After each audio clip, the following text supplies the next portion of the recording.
2016 оны 6 сарын 1-ний өдөр бид 6 өдөр жоохон салхи шуургатай байсан чи найрамдлахын оргил дээр амжилтаа гараад одоо бууж байна.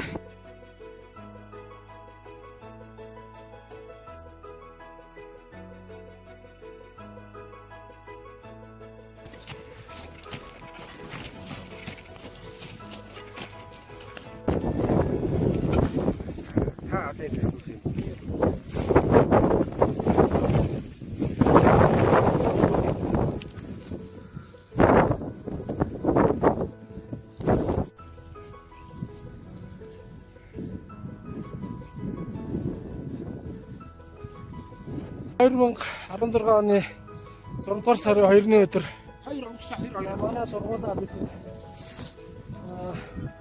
малчны оргил дээр гарах гээд одоо оргил маань тэнд харагдаж байна. За уухай! 2016 оны 6 дугаар сарын 2-нд за манай сургуулаа 6 оны бүрэлдэхүүнтэй баг маань одоо салхитай манайтай ийм сайхан малчны оргил дээр гарлаа. Малчны өндөр бол 433 метрийг бол зааж байна.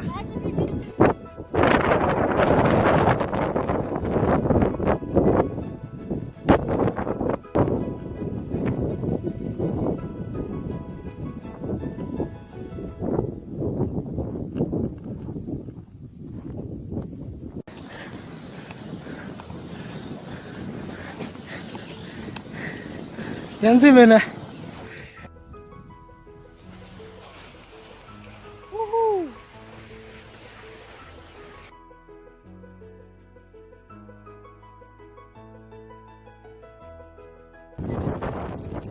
Нэлээ урчин нэлээд цас шуурсан байна. Нэг энэ ходрог өөрхөө байдал хандтай. Тэнгахөр өнгө орсон шүү дээ. Нэр өнгө орсон байна та бүр. За 2016 оны 6 дугаар сарын 3-ны өдрөө. За ингээд хүүгийн хөдлөө илээ.